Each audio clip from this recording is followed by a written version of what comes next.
Yo, dude, what up? I bet you look in the mirror every day and ask yourself, Self, why aren't I subscribed to a Patreon that discusses pop culture featuring prehistoric animals? Well, guess what? You can be at patreon.com/Matthew Donald. There you can find bonus content for both my shows, The Ritwit and Paleobites. For the Paleobites bonus content, just like you always wanted, we discuss pop culture featuring prehistoric animals. All your dreams have come true. This month we're talking about Dinotopia, The World Beneath, the second big extravagant picture book in the Dinotopia franchise. Oh, it's great stuff. So beautiful. Such beautiful artwork. It is my personal favorite out of all of them. Got some great stuff, and it's so cool. A lot of cool stuff. It's really great. Link is in the description for you can sign up to the Patreon. Thank you for your support, and have a lovely day. Roar. Growl. Snarl. Bellow. Welcome to Paleobites, the podcast where three T-Rexes stumbled upon a magic lamp. They rub it, and a genie pops out. The genie says he has 3 wishes to give out, so we'll grant each T-Rex 1 wish. The first T-Rex says, I wish for a big, fat, juicy piece of meat. Immediately, the biggest, fattest, juiciest piece of meat appears in front of him. The second T-Rex, wanting more, says, 1 piece of meat. I wish for a shower of meat. Immediately, a whole storm of huge, juicy meat pieces rains down around him. The third T-Rex, wanting even more, says, a little shower of meat. I wish for a meteor shower. Happy 100 episodes, everybody. Woo! If you're following this, then God, you're a nerd. Following it? How do you feel about the guy who starts it and runs it? He's a heck of a nerd. Yep, pretty much. You even have dinosaur stickers on your computer, which I'm staring at right now, so pretty much. Anyways, my name's Matthew Donald. Each week, I and a rotating series of guest co-hosts, as I've done for 100 episodes, talk about and rate a genus of prehistoric animal, be it dinosaur, mammal, arthropod, and so on. This week, for the special 100th episode, I'm joined by not only my nephew, Jacob, Hi! But also I'm going to have a round table. I'm going to ask a bunch of questions that we're going to relay to some other people. Some other co-hosts. That'll edit in later seamlessly. You won't even notice. Anyway. Yes, you will. Anyways. You're pretty sure. Because this is the 100th episode, thank you so much, guys, for lasting this long through this filth, through this dreck. Yeah, this show is more awkward than the Indoraptor's teeth. And if you've seen that movie, then, oh God, you know it's awkward. The teeth is awkward. How about the awkward teeth of Incisivorosaurus? Oh, wait, It's the one with buck teeth. It's like, there's like this weird shark. I think it was prehistoric. Helicoprion. No, it was prehistoric, and it had teeth like this. Yeah, like a spiral? Helicoprion. Helicoprion. Helicoprion. Yeah. So. Hey, how does Helicoprion get out to the water? Oh, he dives down from a helicopter. Yeah, pretty obvious. That is how we would do it. Yeah. Yeah.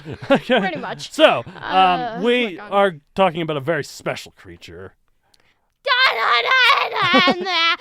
There will always be a version of me screaming the Jurassic Park theme, like for like every episode I'm in, except for the first one, the Pyroraptor. Not the Pyroraptor. No, I did it for the Pyroraptor. You're not gonna do it for the next one we do, but. Yeah. Yes, I am.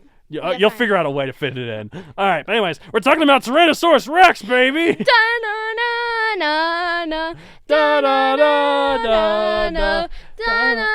Actually, the T-Rex's theme. The T-Rex, when it came out, it was more like bum bum bum bum bum ba ba ba ba ba ba ba. Da da da da da da da da da. Anyways, T-Rex. Yeah. All right. It means Tyrant Lizard King, as everyone knows. Everyone knows it. Type it is a Tyrannosaurid. Very original, everybody. A group of large meat-eating dinosaurs in the Coelurosaur family of theropods. Size 40 to 43 feet / 12 to 13 meters long. 8 to 15 tons. 8 to 15 tons, man, you must eat a lot. Jeez. It's a lot of Edmontosaurus burgers. Yeah, and also, I think he eats a lot he wants a meteor shower. And be careful what you wish for, though. Careful with what you wish for. Diet carnivore, obviously. Yeah. Oh no! I saw a T-Rex at the Walgreens across the street. Yeah, he was just getting Yeah, some he was herbs. just getting some salads. Yeah, pushing his little cart. Yeah, pretty much.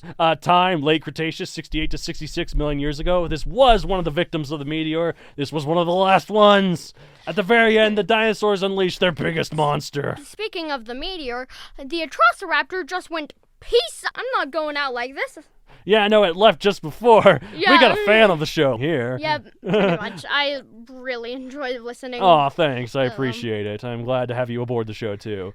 No, wait, you just grabbed another random drugged kid who likes it. Random drugged kid? No, cops, don't listen to him. No. Where am I? Are you my daddy? No, I'm your uncle, anyway. Oh, okay. Okay, my daddy's at the barn. My mom's up in Canada. Yes. All right, location, North America. All throughout North America. All throughout North America, which means it could have been up in the mountains here. It could have been in the mountains. It could have been down south. It could have been up north. I just imagine a T-Rex wearing a cowboy hat shooting 2 guns into the That's sky. called a Tyrannosaurus Tex, man. Yeah, like, what messaging device do T-Rexes use? Tyrannosaurus text. What do you call a T-Rex that's working out at the gym? What? Tyrannosaurus Flex.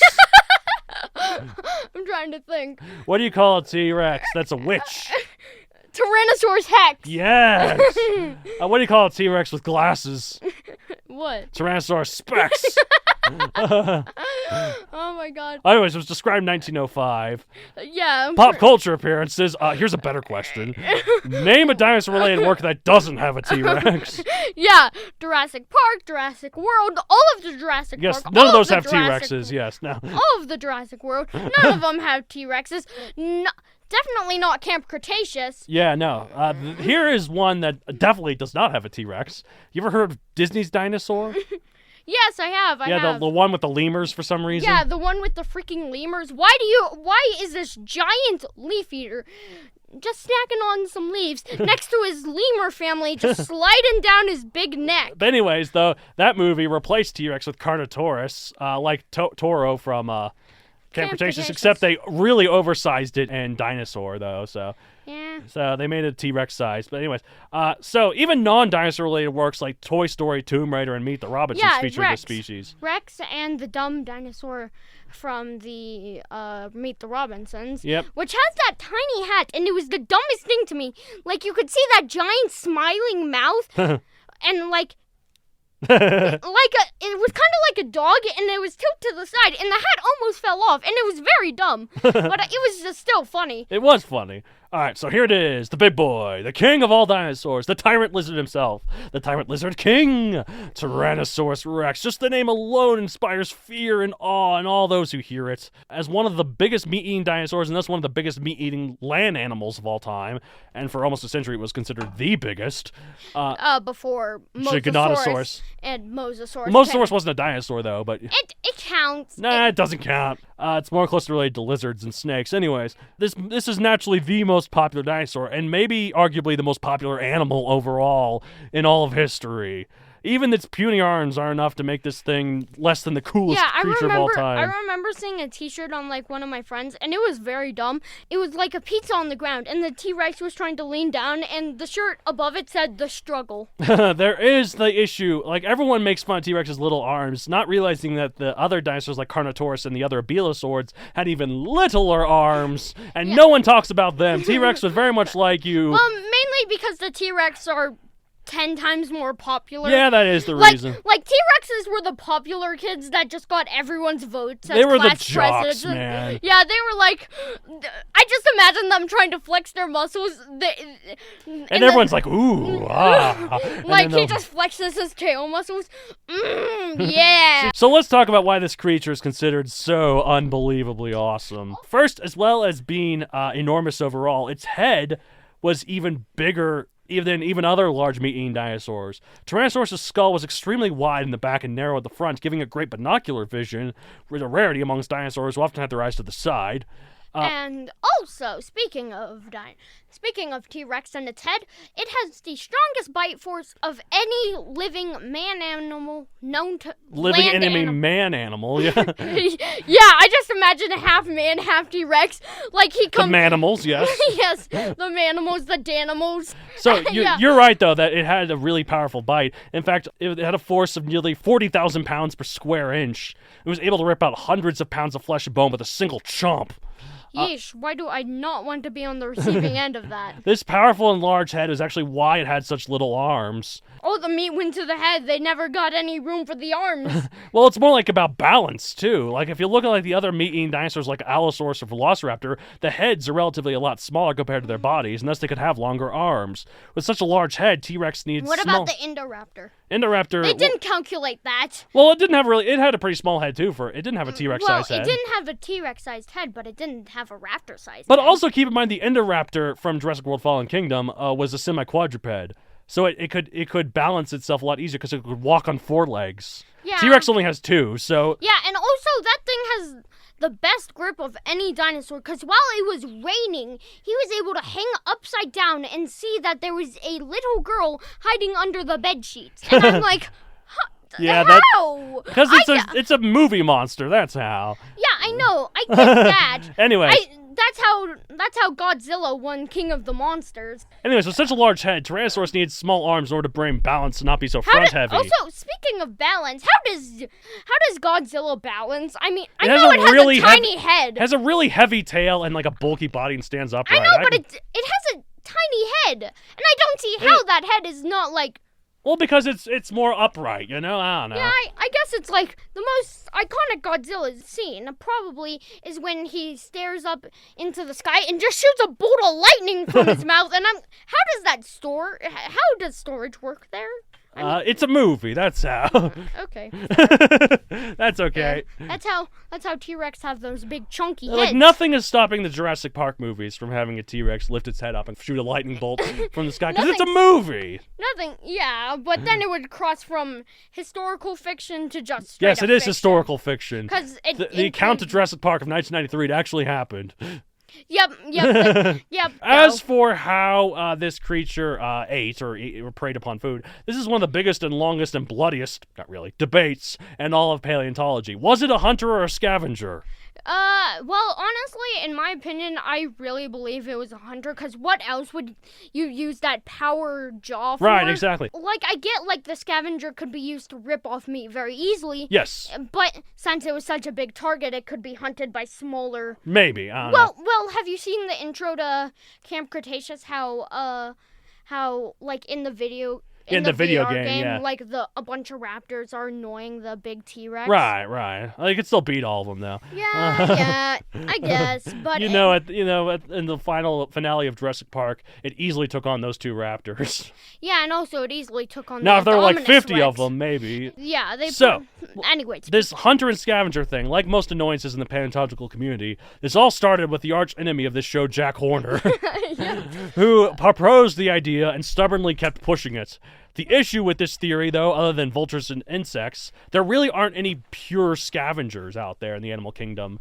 Vultures have the advantage of flight, allowing them to cover vast distances in the search for carcasses. Both vultures and Tyrannosaurus have very well-developed senses of smell, though, but that's just good for predators anyway. Yeah. Nowadays, paleontologists assume that, like most carnivores, it was both a hunter and a scavenger. Yeah. Mainly preying on live game, but if it stumbled across a good carcass, it wasn't going to say no. It didn't want to be rude. Yeah, well, in that opening bit, you pretty much said it was a scavenger in the opening bits, because it didn't ask for live prey. It wasn't going to say no to a meat, a carcass. Like, I know, but never mind. Like, it wouldn't want to ask for a live prey because it just has to go through the efforts of trying to hunt it then. If it's just a thing of meat, it's just ready to go. There are 2 more debates about Tyrannosaurus that could go in the rounds in the paleontological community, though. 1, was it fast or slow? And 2, did it hunt alone or in packs? I honestly believe hunt alone, basically because all I've seen about T-Rexes, I do zero information about... Yeah, who needs fact-checking? Who needs fact-checking? We just watched the Jurassic World movies.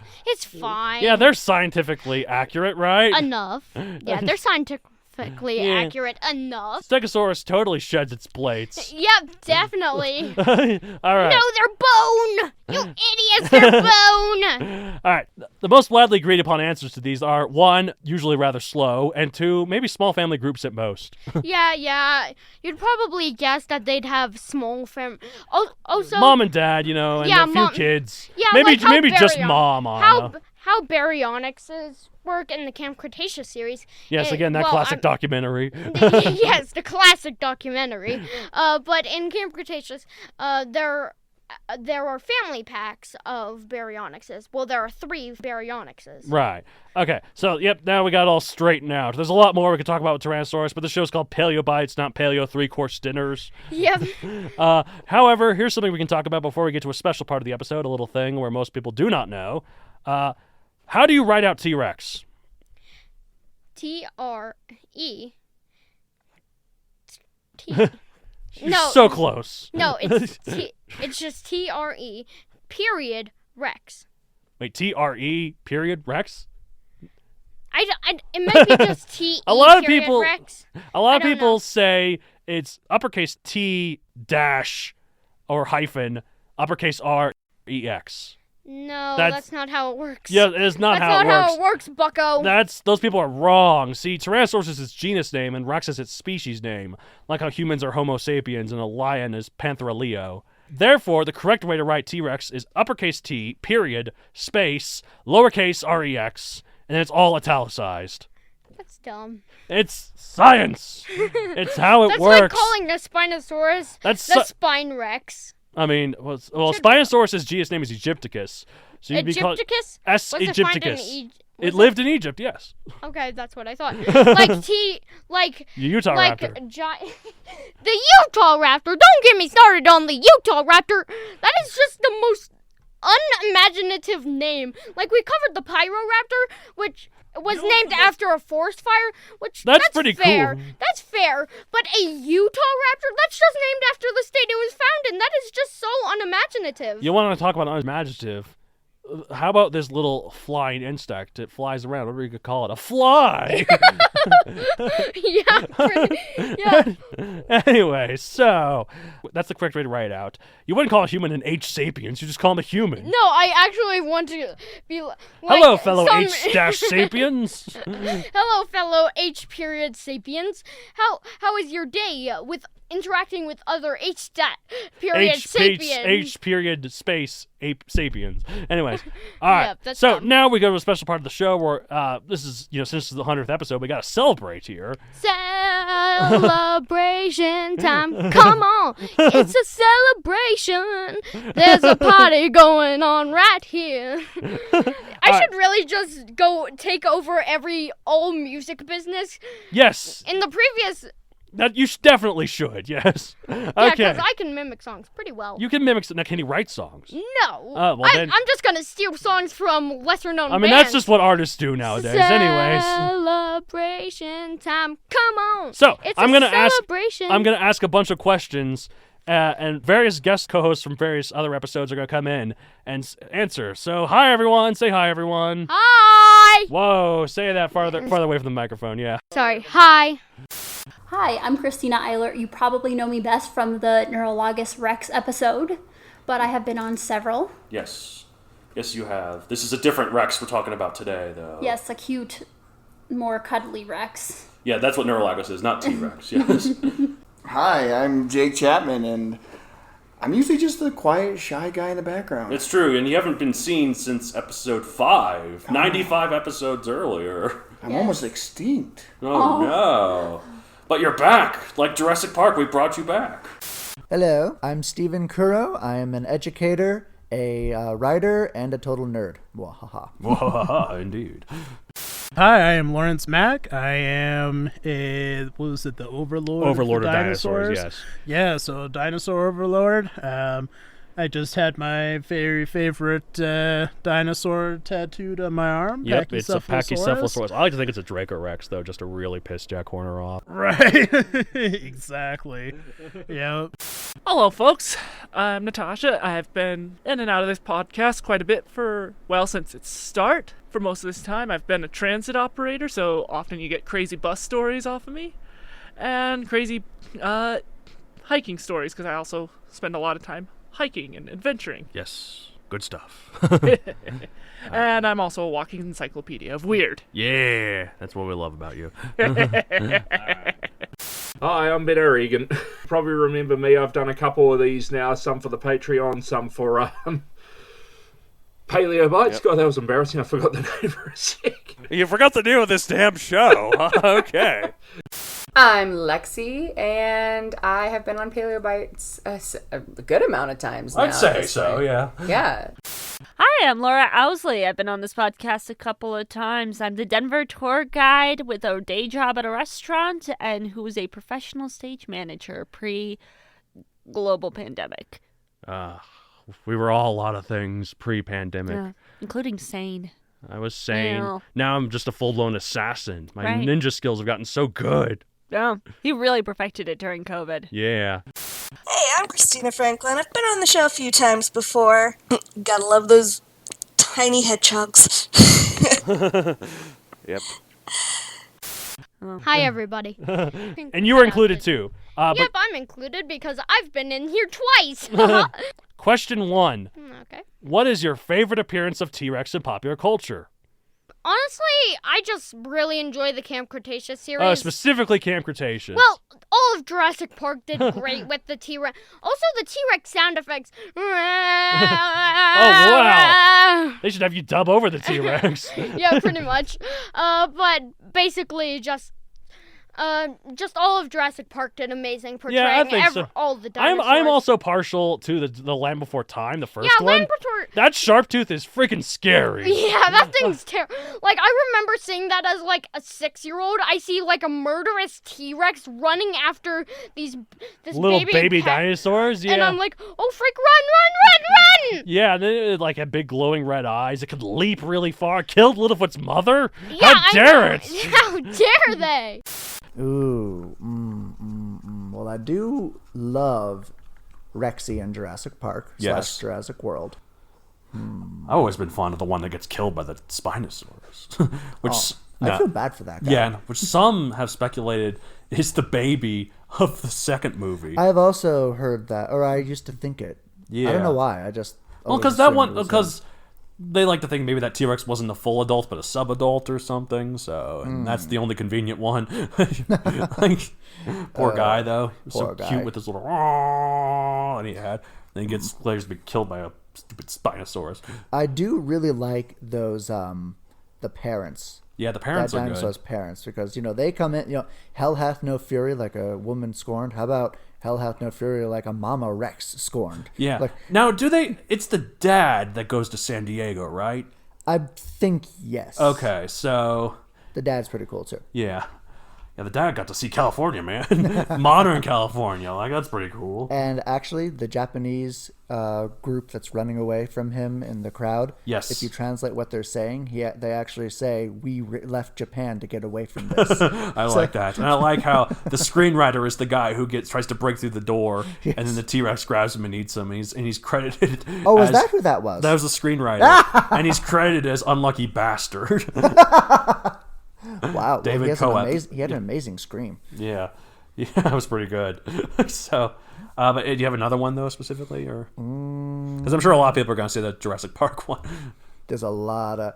I'm going to give an honorable mention to Sharptooth from the first Sharptooth from Land Before Time. 'Cause Yeah. that guy was just scary. So scary. T-Rex couldn't jump like a real like this guy could, but No. it was really cool.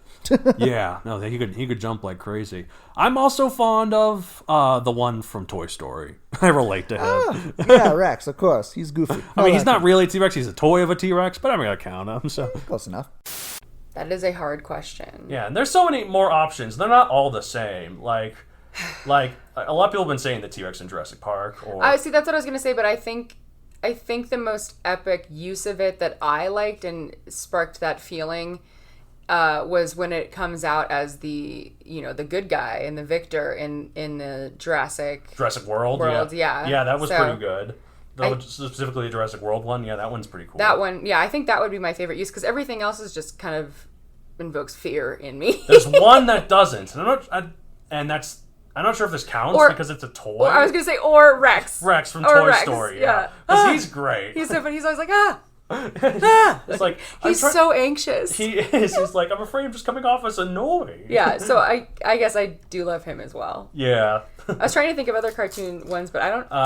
You ever seen We're Back, a Dinosaur Story? No. It was like a cartoon from the 90s. It was very, very trippy. But there was a T-Rex voiced by John Goodman, and he was kind of goofy. Yeah, I can't think I don't know if I can think of any other T-Rexes that would, yeah. One of my favorite books when I was younger, even though this was not a kid's book, was Anonymous Rex. And it had it's about a velociraptor detective. It's in the modern day, and dinosaurs are hidden amongst us in the world, and they wear human suits. It doesn't make any sense how they hide. It sounds like something from Doctor Who. Yeah, or something. And it's a very adult book. And the one, when I first realized it was an adult book, was when he encounters this T-Rex at the beginning and asks him about these clues, and the T-Rex just starts throwing out F-bombs left and right. And I told this to my dad, and he was like, well, if a T-Rex talked, it would probably say a lot of F-bombs. Yeah, probably. That makes sense. When it's roaring, it's like, fuck! F you! Yeah, I mean, it would be weird to just be it's exactly what Rex is otherwise, which is just like anxious or very opposite the personality you would expect from a T-Rex. Right, of course. Ooh. I just forgot about any popular culture thing I've ever seen in my life. A lot of people have been saying the Jurassic Park one. I'm open to some more funnier ones like Rex from Toy Story. Oh, that's a great one. That's a great one. Like the one from Meet the Robinsons. Did you ever see that? Yes. Yeah, I think that's my favorite T-Rex is the one from the Meet the Robinsons. I've got a big head and small arms. Yes. He's got the hat on, though. That's how he's... It's a fantastic hat. He's got a big bowler hat. Yeah. Mm-hmm. Who was, I think, the real bad guy of that movie? I've never seen the movie. I heard that... What? Yeah. That's a fantastic film. It's on Disney Plus. I need to watch it. It's fantastic. I watched it again as an adult not that long ago and was like, this holds up. Really? Okay. Okay, so it's like, for me, when I've seen clips of it, I don't know, it's in that weird part of CGI history where it's not so early that, like, everything looks all choppy and such, but it's still early enough that, okay, we can try newer things. Yeah. Like, but it's still not great. Well, it's also got, like, just a fun, creative plot. Yeah. Right? Yeah. Okay, well, I should watch it. Okay. Yeah. And that's the thing about CGI. It does date quickly. Like, hand-drawn animation is more often than not timeless, but... Right. I mean, sometimes anyway. And sometimes it's before time. Sometimes it's... in a land. And sometimes it lands, and sometimes it doesn't. Right. Might be cliche, but I love the old Jurassic Park movies. Yep, that's by far the most popular one. Honestly, it was so well done, though, and when you realize the effort that went into those effects, and a lot of it was practical effects, it kind of deepens your appreciation for it even further. These days, CG is fantastic and all, but to know that they pulled off some of those original shots with a T-Rex, knowing what they knew of the time, it gives you a deeper appreciation. It really does. And, like, now I think I kind of like what they do where they have... for the close-ups, they have practical effects, but they CGI the eyes and the tongue to make it still look more lifelike while still giving the actors something to work with and Which the I weight think is of it. really good. That's a good mix, I think. Yeah. Did you hear about what's going to happen in Jurassic World Dominion? They released a tidbit. By the time this comes out, people will have seen this right now because they're releasing the opening scene in before IMAX showings of Fast and the Furious 9. Nice. We're going to go back to dinosaur times. Of course. Yeah. Of course. And we're going to see the original T-Rex. Finally. Yep, who the one from Jurassic Park was cloned from. Awesome. Yeah, and then it gets killed and but then you see a mosquito bite it and then it shows the mosquito getting so it's going to go into that whole thing. I don't know. By the time we're recording this, that scene hasn't come out yet, but still pretty darn cool. Yeah, it is. It does bother me a little that we're going back to actual dinosaur times, but they have some inaccuratisms, like it gets killed by a Giganotosaurus. But here's the thing: they have to stay consistent with the films rather than the paleontology right. to keep and consistency. And of the thinking story. about it, like it's like a lot of other movies that take place back in dinosaur times, mix and match a lot of different dinosaurs from different eras and different like parts of the world, and like Land Before Time and Disney's Dinosaur. And I was thinking about all the other movies like that. I was like, wait a minute, all the movies that take place back in dinosaur times tend to be for kids. They really do, but here's the thing: they spur a child's interest in paleontology. Yeah, so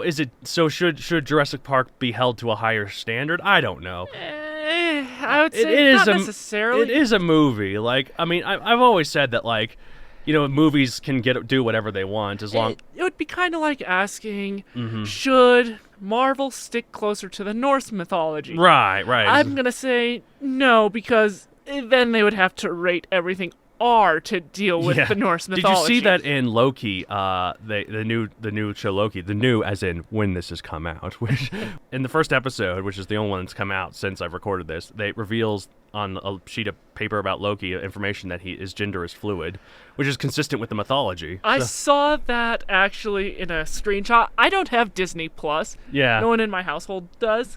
So I actually haven't had a chance at that, which is really a right shame because Tom Hiddleston plays Loki beautifully. Okay, Disney Plus, ignore what I'm about to say next. This is all a rumor. Maybe I'll let you borrow my account. I got a few people that are saying the same thing, so I really just have to make time. Okay, of course. The thing about Jurassic Park, in terms of like getting paleontology right, my stance has always been, while it would probably be better if it was accurate, like I'd prefer it if it was more accurate.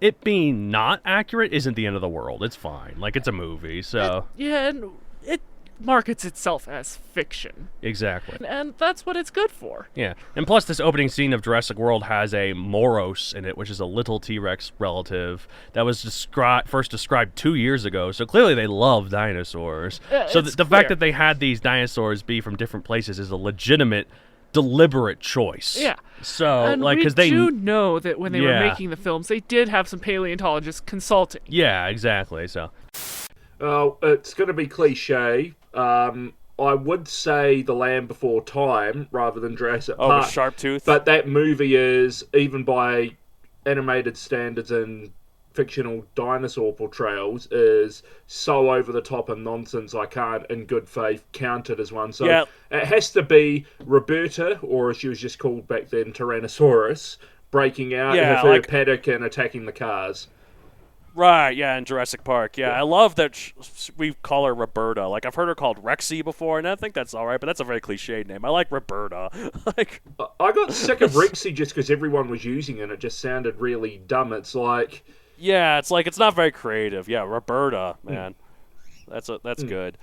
I like Roberta. Yeah, those are the two main answers that people have been giving so far is the Jurassic Park, Roberta, and Sharptooth. So Sharptooth would eat Rexy. Yeah, no, Sharptooth was vicious, and he could leap so far, and he could, I mean, hell, even that TV series that they did for it on Cartoon Network about nearly 10 years back that was short-lived, seemed to imply that the scarred Sharptooth in that was actually the Sharptooth from the original movie. Really? Oh, so he lived. So not only can he survive a fall down a blimmin' big... ravine or whatever from the earthquake. Yeah. He can be crushed by a boulder. He can be stabbed in the eye by a fawn accidentally by Littlefoot. And he can ram through bloody mountains like that rock when Littlefoot's mother knocks him over and he's just like smashing his head on the rock. Yeah, no, he's terrifying. He's a force of nature, man. Okay. I'd compare him to the spider from Spielberg's Arachnophobia, the general. That is a movie I refuse to see. Oh, same here. I've got terrible arachnophobia, but the spider in that was almost supernatural, and Sharptooth feels the same. Yeah, no, it is kind of supernaturally tough. What is your favorite appearance of T-Rex in popular culture? Now, keep in mind, everyone has said Jurassic Park. Jurassic Park. Yeah. Rexy / Roberta. Yeah, I mean, that one's classic. Especially when she comes in Jurassic World there at the end Oh, to so help beat cool. a Dominus with the Mosasaur. And like she isn't in the rest of the movie, Right. And she wasn't even really in the trailers until it's just hiding. Yeah, she's just there in the end when Bryce Dallas Howard, that character Claire, Claire, yeah, goes to fetch her, and yeah, good old Roberta. I want to answer what everybody's been doing. Okay, so the second most popular one has been Sharptooth from Land Before Time. Oh, interesting. Wasn't even thinking about Sharp. My next instinct was to say the T-Rex from We're Back. Oh, Rex. Rex. Yeah. Voiced by John Goodman. Yeah, that's right. Yeah. I think that would probably be my next option to say for Okay, for We're Back. Yeah. I have not seen that movie in many, many eons. I know, me neither. I have such fond memories of it that I'm almost afraid to don't see watch it again. It's one of those movies I've heard does not hold up as an adult. Really? It's very kiddie and also surprisingly dark. I think we've talked about it on the show before. Yeah, we brought it up for sure, at least our episodes. So I'm going to keep it as the nostalgic memories. I really enjoyed it as a kid. Loved Rex in there. That's how I feel about Brendan Fraser's Dudley Do-Right. Remember Dudley Do-Right? What was that from? Dudley Do-Right. It was where he was a Mountie. Oh, that's right. Yeah. It was made after the success of George of the Jungle. Yeah. And I remember liking it as a kid, but even back then I was thinking, like, there's a lot of dumb stuff in this movie. Yeah, kind of one of those dumb movies. Yeah, it's again, like George of the Jungle, it's like, it's very clearly for little kids and has a lot of dumb sort of... Right. Like, is that a joke? Is it? What? I don't know. I mean, it had Alfred Molina as Snidely okay. Whiplash with the mustache and talking like this. He has a lot of range if you can go from something like that, and then his bad guys in Spider-Man. Ooh, yeah, he's supposed to be he's returning as Doc Ock. Yeah, everyone is convinced that Andrew Garfield and Tobey Maguire are coming back. I get these are all rumors, but yeah, those are still rumors. I haven't confirmed. As someone who doesn't really care for multiverse stuff, I am kind of secretly, trollishly hoping that's just another Spider-Man movie for the internet to flip the hell out. Right, and then Marvel's like, we never told you it was going to be a Spider-Verse movie. Right, You just assumed that. You guys just kind of brought it in. And the internet's like, wait. Right, yeah. Again, I know a lot of people will be very disappointed. Yeah. I just think that'd be so funny. That would be hysterical. I know. I'm hoping for it to be a Spider-Verse thing. That's just kind of my thing. I get that, and I get that. It's just me being a troll. Anyways, that's nothing to do with T-Rex. There's not a T-Rex in Spider-Man? Weird. Wait. Wasn't that what bit Spider? Isn't that how Spider-Man became a spider? Yeah. He was swallowed by a T-Rex. Teeny tiny T-Rex with 8 legs. Yeah. Oh, yeah. Okay, there we go. There needs to be a Moon Girl and Devil Dinosaur movie for Marvel. Come on, Marvel. Come on, Marvel. Get your act together. I mean, I want to say Jurassic Park. Everyone said Jurassic Park. Come on, give me a new answer. That's the best one, but I can't picture another T-Rex that's like... I feel like you, Christina, you'd like the one from Toy Story the best. Yeah, I do like the one from Toy Story. Wallace Shawn. Yeah, he's adorable. He's so afraid. So nervous. I relate to that dinosaur. He's like, what if Andy gets another dinosaur? A meat eater. Yeah. A mean one is what he says. If you want some insight into what my anxiety looks like, it's the dinosaur from Toy Story. Mm-hmm.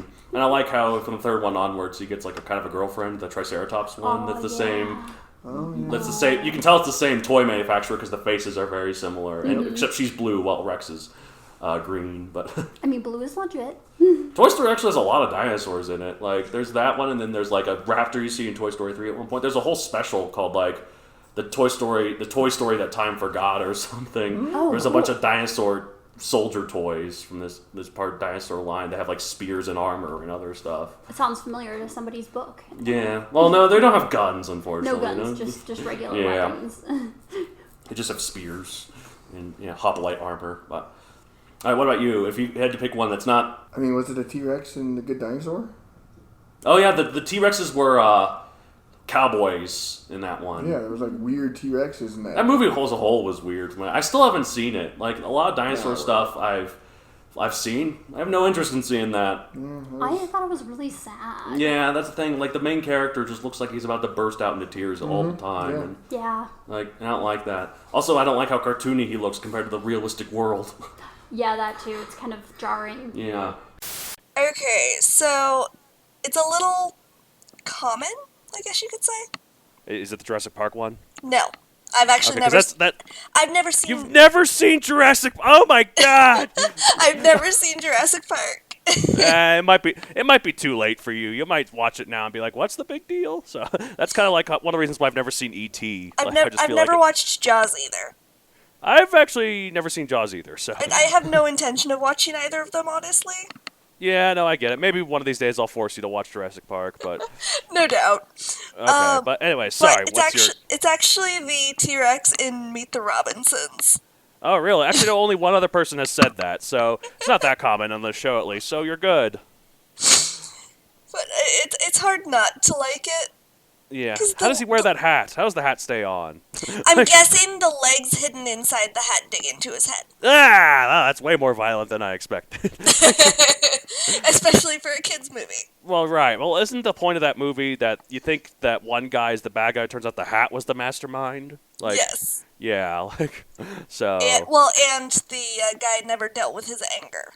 Yes. Okay. So it's like the hat was the personification of his anger. Oh, that's deeper than I thought. I've never seen Meet the Robinsons. This is just a whole thing of movies we haven't seen. So. Apparently. Question 2. If you remember it, can you describe your first memory or experience learning about or encountering T-Rex? Oh, yeah.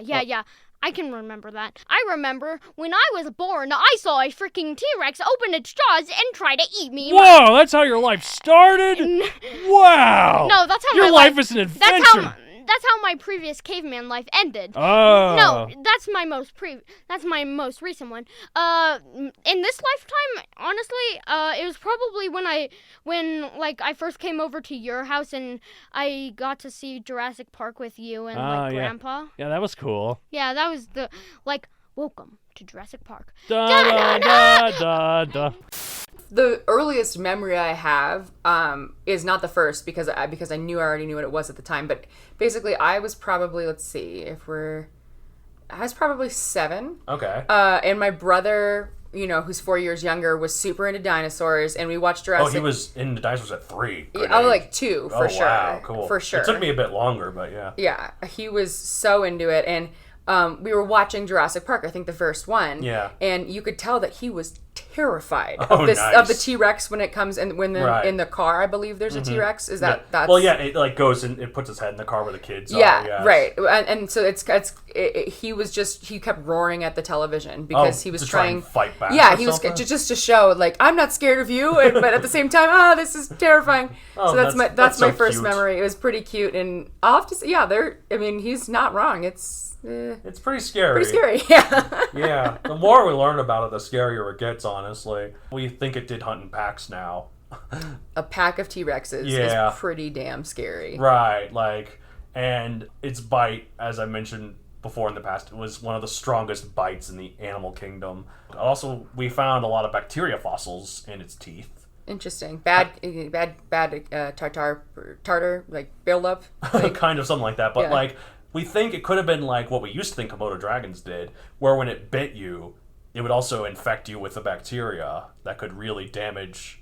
Oh. So even if you survive the bite, you would still probably get some damage. I do not think I would want to survive a bite from. Well, like a big dinosaur, like a big duck-billed dinosaur it bites its back, then it manages to get away, then later on it starts to get crippled. Yeah. Kind of like a venom, but not quite, because it's more like the bacteria infects you. Yeah. So yeah.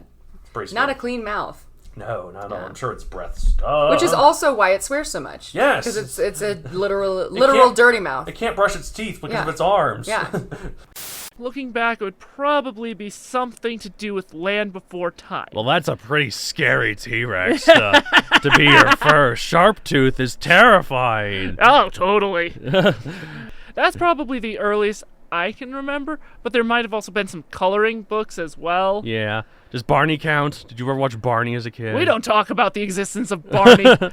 That is now classified as horror. Yeah, I guess it is. Hey, so I grew up in Fairview, Texas, which is a suburb of Dallas. Oh, boy. And another suburb of Dallas is Allen, Texas. Okay. And that is where Barney was filmed. So I actually knew some kids in school who were extras or who had been featured on episodes of Barney before. So. Oh, that's interesting. Yeah. I'm sure they had some stories on them. Yeah, exactly. Jurassic Park is the first time that I can remember having a vivid memory of T-Rex, and it's because my parents let me watch Jurassic Park first when I was 4 years old. Oh, nice. I was a good idea. I was not that young when I think it was 6 when I first saw it. So. No, my parents, they showed it to me a little early. It actually gave me nightmares. But yes. If it wasn't that, it was Land Before Time, but I'm pretty sure that was like my first real brush with T-Rex, and it left a big impression on me. Yeah, I can imagine. It did on a lot of people, for sure. Those rippling things in the cup. Yeah. That for some reason the Brachiosaurus didn't do, even though it weighed a lot more. It's a good point. Of course, it was years before I really fully appreciated the ripples. Like, oh my gosh, like it's actually shaking the ground. You know, they did that by plucking a guitar string underneath the dashboard. Huh. Interesting. Yeah. So that was actually my first encounter with anything about a T-Rex was that movie. However, Meet the Robinsons. You were 16 when that came out, right? Or 15? I had heard about it otherwise, but you didn't even watch Barney? I didn't pay attention to Barney. Unless you count the song "Barney's on Fire." Yes. But the first time I actually can say I learned something about it, I was actually 29. Nice. Most fascinating thing that I learned from the book that my sons have. Yes. Is that their teeth were the size of bananas. Yes, 6-inch long teeth. It is pretty scary. Now, to be fair, we don't necessarily know if that was entirely out of the gum. Like, how much of that is the root versus how much of that was the actual... Like, our teeth are bigger than you might think, because if you dig deep, there's, like, a whole, like... We only see, like, a third of it. Yeah, exactly. So who knows? Maybe, yeah, if that's the case, maybe in the mouth it's only 2 inches. But that's still pretty big. Yeah. And now every time I look at this book that my sons have... You just imagine a bunch of bananas in a T-Rex mouth? Yes. Nice. Definitely the most fascinating thing that I learned. Lived in North America. They do. They lived only in North America. The family of the Tyrannosaur family lived in both North America and Asia, but Tyrannosaurus, as its own, lived in North America. There is an Asian version called Tarbosaurus that lived in the Gobi Desert, so that was pretty cool. I'll have to look that one up. That's awesome. Thanks. It's about the same size, a little bit smaller, but yeah. So the king is still the king. Oh yeah. well, in fact, so T-Rex, it's called that because genus Tyrannosaurus, species Rex. Tarbosaurus was genus Tarbosaurus, species, I think, Batar. But they were so close in terms of appearance that some scientists actually thought that maybe Tarbosaurus was another type of Tyrannosaurus. So instead of being Tyrannosaurus Rex, it'd be Tyrannosaurus Batar. And I don't know, like, T. Batar doesn't sound quite as good as T. Rex. T. Batar sounds a little drunk, to be honest. Sounds like something about, like, a guitar is what I think of. No, it's got more of a twisted sound than that. T-Batar. Cool. Well, good thing is it didn't happen, so it's still Tarbosaurus Batar. So, and Tyrannosaurus Rex is still the only species in its genus, so. Anyways. I do remember having a nightmare as a child, if this counts, at like 8 years old, that a T-Rex was going to come into my house. You and like met T-Rex the first time in your dreams. Yes. T-Rex is Freddy Krueger, guys. You heard it here first, folks. I'm glad you made it. I'm glad you survived your nightmare on... Thank you. On Hell Creek, which is the location of the fossils where we first found T-Rex. Oh, so, look at that. That's a Brought deep it all cut around. for paleontology fans. Nightmare on Hell Creek. Nightmare on Hell Creek. All right, cool. Well, first heard it from a nightmare. That's pretty cool. And then you learned about it, and you're like, wait, I remember this. I remember this. From my dreams. This has been haunting me. Ah! My dreams. I also realize I say that. I have been on this podcast before to talk about how I did not think that dinosaurs were real. Well, because you thought they were just a figment of your dreams. Yeah, because they visited me in my dreams, and, apparently talking dogs weren't real, or the, carnivorous spaghetti that I dreamt about was also not real, so... My first experience might have been seeing Sharptooth in Land Before Time. Ooh, you know what my first experience was? Huh. I love you. Oh you my gosh, love Barney. Me. I never saw a lot of Barney growing up. Filmed in Allen, Texas, right across from where I lived back then. Oh, really? Yeah, in fact, some of the kids in my school had been on some Barney episodes. Oh, wow, that's cool. I didn't know that. Is that Nice. cool? Like, it's Barney, but... I don't know. I mean, it might have been something you made fun of when you were a kid, but I don't know, looking back on it, I think it's kind of cool. And so many people, funny how so many people hate Barney who, it's not meant for you. Right, yeah. Like... It's for kids. Yeah. Come on. It's fun. It's like an educational show. It's like... You get a fun cleanup song. Like, people make fun of Twilight a lot, but I think as long as if you're not a tween girl or a middle-aged single woman, I don't think you really have any right to make. So I mean, you can make fun of it, but like to go out and hate on it. Yeah, exactly. I don't know if that's really necessary because you're not the audience. Exactly. Like, there's a target audience for a lot of stuff. Like, we have some sort of... I'm not sure what our target audience is on this podcast. I'm sure we kind of have one. Fat nerds and little kids who are like... Oh, good. I fit in that demographic. Mommy, why are they making 69 jokes? What does that mean? Yeah. What's 420, Daddy? Yeah. Okay. No, I'm sure there's a lot of cool kids who listen to our podcast. Yeah. I do also have a pretty strong memory. Kind of go back to answering the question. Oh, yeah. I'm pretty sure Sharptooth was really my first. I do still have a strong memory of going to the museum as a kid on like some field trip and seeing that T-Rex in that front entryway for the first time. So cool. Like, I know you kind of get used to the things that you go to a lot. Mm-hmm. So, like the Denver Museum, kind of get used to it and you like think that other museums are better, but I feel like the Denver Museum is a really good one. It is really good, and like, yeah, every time I go through Prehistoric Journey, which is every time I go to the Denver Museum. Exactly. If you go to the museum, you have to go through Prehistoric Journey. Every time I find something new. Like, yeah, exactly. Have you found the little gnome, or the little elf in the background? All throughout the Denver Museum, their paintings, as an in-joke, have little bitty elves hiding and peering behind at something. If you go, my gosh. Yeah, I'm going to have to elves look with for the little gnome hat. So, okay. Like, it's in the, I think it's in the exhibit with the sticky Moloch. Okay. I'll be able to remember that one. Yeah. So, like, when you see the models of the sticky Moloch in the trees in the background, you can see the little elf. Okay, I'm going to have to check that out. That's awesome. I don't remember the other. They're all throughout the museum. Yeah. So, but that's what I remember. It's fun hiding there, find Where's Waldo kind of. Yeah. Well, obviously Jurassic Park would have been the first movie I've seen in because I saw that even before The Land Before Time. Interesting. But probably, if you don't count movies, it would be this outdated 70s or 80s dinosaur book of my dad's, which I found just going through some of his old toys when I was probably 3 or 4. Yeah. And I thought it was about dragons, and then I looked at it, and ever since then I'd been dinosaurs on the brain. Right, yeah, no, you're like, what is this? Dinosaurs? Yeah, it's one of those really inaccurate ones that showed like the kangaroo pose. Yeah, kangaroo pose, dragging its tail on the ground. The sauropods weren't living in water, but they had the sprawled limbs and dragging their bellies in trenches. Yeah, because that would totally work. There is something we've talked about this before off air. There is something charming about those old dinosaur depictions. Just remove the silliest bits. But like the old reconstruction of Megalodon as a horned rhino thing's actually pretty cool. Yeah, or like Megalosaurus as like a 4-legged like crocodile looking thing. Kind of looks similar to like Postosuchus now or something, or like a croc bear. I mean, Jurassic Park. Yeah. And probably because I saw that at a suspiciously young age. Not Barney? Barney doesn't count. He's a T-Rex. He's a T-Rex? He's a purple, squishy, creepy man costume. He's a T-Rex. I love you. No, it doesn't count. Yeah, Barney is a dinosaur. I'm going to do it for Paleobites Patreon. So I'm going to grab some poor schmuck. Maybe Matt Cypher because he grew up with little kids. I did like Barney growing up. No, my first encounter was a tooth at the Toledo Art Museum. Oh, right. Toledo Art Museum. Because we're unique. You dork. Yep. Small town.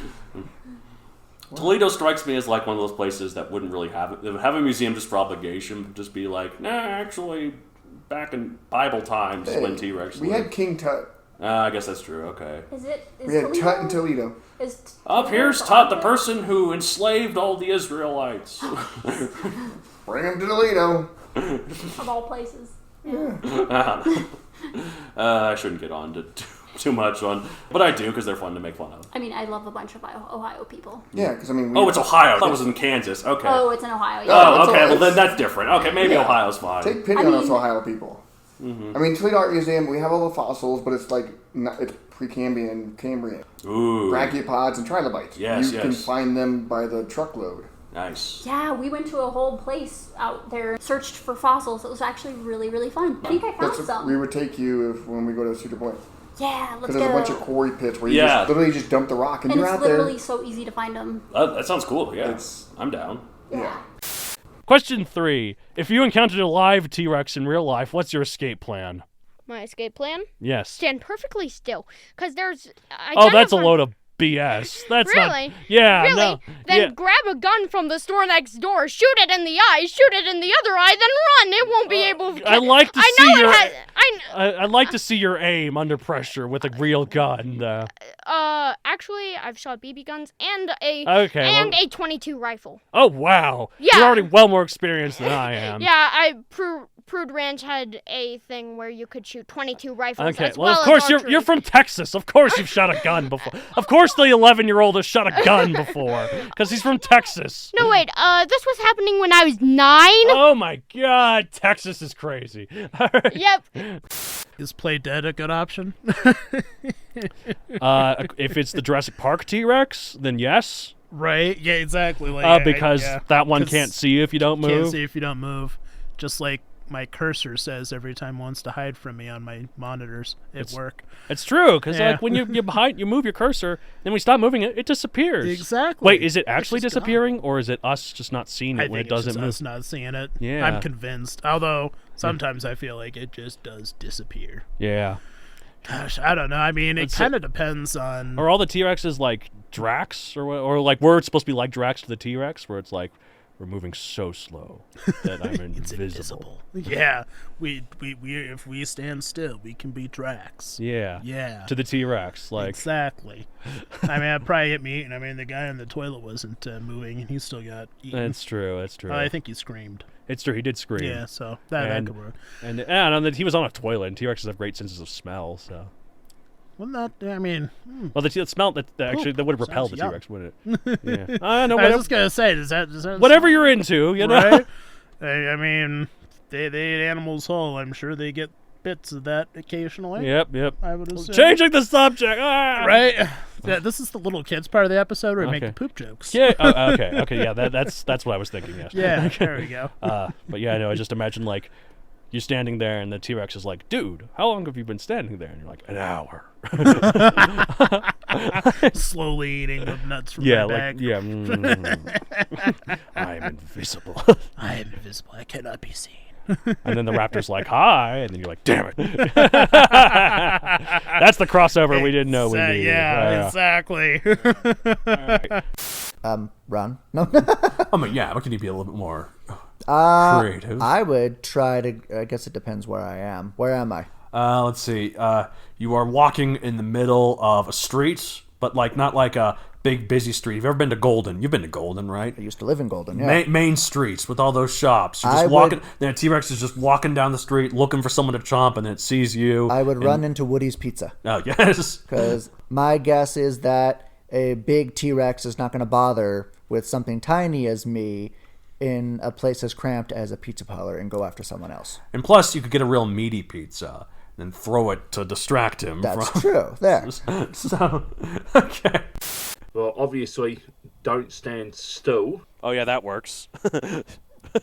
Well, that only works in Jurassic Park because of the frog DNA, and even then, it doesn't seem to be 100% reliable. That scene, like a lot of like Jurassic Park purists like complain about all the inaccuracies of Jurassic World or whatever. If Jurassic World had that T-Rex can't see you if you don't move, they would complain the hell out of that. But since it's in the original movie, they don't, and that's, I don't know. Yeah, and it would have given the Indominus an unfair advantage because she would have just found somewhere to do her cloak thing and stood still. Right. I don't know. I just feel like people who like, oh, you know, the original was as accurate as it was for the time, and these new ones, they're just monsters. I'm like, they've always been monsters. Yeah, Jurassic Park 3 does sum it up quite well. While I wouldn't call them outright monsters, they were genetically engineered theme park animals. Well, no, they weren't true dinosaurs. Wu even says, we haven't recreated reality, we have recreated our version of the reality. Exactly. And by monsters, I mean like movie monsters, and yes. So like more than like Godzilla monsters, they just be monsters. So yeah. So to answer your question, I would probably run because, let's face it, T-Rex wasn't the... even if it's capable of bursts of speed, it can't sustain them with that bulk. Looks like it was a pursuit predator where it would bite, get in a vicious bite, back off, wait for the prey to bleed, based on what I've read, but I could be outdated there. So I'd probably do what you can to avoid that ridiculously massive head that they have. Yes. And just keep out of range, and then just get up somewhere where it's not going to be able to reach you. Probably not a tree, because it could probably knock a tree down, and I can't climb worth a damn. But there'll Plus be you need something like a tree that's taller than 20 feet or so. Yeah. I don't know. Well, I feel like, T-Rex was slow, but it was really only slow for its size. Like, I think sometimes they think it could burst up to 10 miles an hour. I couldn't run 10 miles an hour. I mean, to be fair, it wouldn't sustain that for long, but... Yeah, and that's what I was getting at. Like, I could probably outwalk it long term or do a bit of a jog, but I mean, I'm not dangerously unhealthy, but I am unfit. So after I run for a little bit, I have trouble breathing, so it would probably kill me. I do sit too much. I need to stand more and stretch. Although I have an apartment now that's on the 3rd floor with no elevator, so that's my cardio. My cardio's the two or three flights of stairs I've got to go through on this leveled house, and then when I do work, I'm in a friggin' 10-story building. Do you walk up all 10 stories? No, I tend to use the elevator, but I use the stairs when I'm going down. It's going upstairs I hate. Downstairs is fine. Yeah, I get that. This is terrifying to me. Like poop my pants. Yeah. Pretty much first. Okay, and then what would you do? You would use the scent of your poop I'm trying to think. I'm trying to think like how screwed am I here? Okay, so the way I imagine this is like you're standing in the middle of the street, but not like a busy street. Are there cars coming? Yeah, like T-Rex and traffic. For some reason, you ever been to Golden? Yeah. The main street there. Yeah, Something with a lot of shops surrounding you. Main street vibe. Okay. Yeah, you're sitting in the street. The Tyrannosaurus is like maybe 50 feet away. Oh, dear. Like kind of prowling around. It could take one step and be where I am, right? Oh, no, not 50 feet. That's longer than its entire body is. So, but it's looking around, and then it catches its eyes on you. And you're in the middle of the street. What do you do? Oh, no. I think, poop my pants, and then I would probably run into a nearby shop, knowing full well, while calling my loved ones and telling them goodbye. And so your escape plan is just to accept your fate. Try and hide. Most likely accept my fate. I mean, if I had I would vigorously download a Dinosaur Call app to try and I don't even know what I would do with that because it would just draw it near me. Okay, you could start playing it and then throw the phone on the other side of the street. Throw the phone, hope it doesn't break. Yeah. And then that's true. It might break, and then you wouldn't call it. I mean, What? I mean, I don't think I have an escape plan. That's kind of a trick question because, are you going to escape? Well, it's kind of funny because my nephew, when he did this podcast, he talked about how he has guns. Because he's from Texas, so he used a gun. You are not gonna kill a T-Rex with a freaking gun, I told him that too. And if we're being practical, I wouldn't have one. But if we're imagining here, maybe I go into the nearest shop and it's full of grenade launchers. Right. That's true. And then when it roars at you, just shoot it in the mouth. Yeah, and then shoot it in the mouth and give it some indigestion. I would be shaking like crazy. I wouldn't be able to miss it. And maybe there's a tank nearby. Oh yeah. Hop into a tank. Golden is known for its military presence. Yes. So. Is it actually? No. Yeah, I was gonna say, wait, what? Yeah. So that's pretty much it. And then or if I could run into let's say if there's not a grenade launcher shop, there's a butcher shop. And then I just start getting cut it up? No, I start getting I'm talking old fashioned butchers. So there's a meat locker with half carcasses of beef and you pigs. use that. And then I'm just gonna throw all this meat outside and hope that and then just stay real still and then get away from the extra meat that's inside. And yeah. Okay, that's pretty good. That's better than accepting your fate. So. Yeah. And if that didn't work, I would accept my fate. Okay. Good to know. Pick a street where there's a lot of shops on each side. Right, Larimer. Yeah, okay. Right. Yes. And then you're standing in the middle of the street. The T-Rex is also standing in the middle of the street. It's looking right at you. Right. What do you do?